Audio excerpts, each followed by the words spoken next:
Vamos conhecer os sons das letras? Hoje eu trouxe para nós esta letra aqui. Como é o nome dessa letra? Esta é a letra L.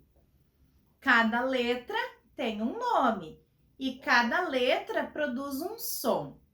O nome desta letra é L e o som que ela produz é L, L. Quando a letra A fica ao lado da letra L, eu consigo juntar os sons delas. Juntando o som da letra L com o som da letra A, eu tenho lá, lá.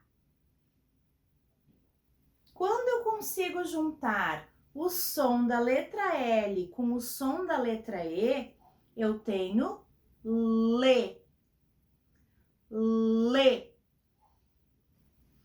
Juntando o som da letra L com o som da letra I, eu tenho li, li. Juntando o som da letra L com o som da letra O, eu tenho lo, lo. E juntando o som da letra L com o som da letra U, eu tenho lu, lu. A letra L faz o som L, L.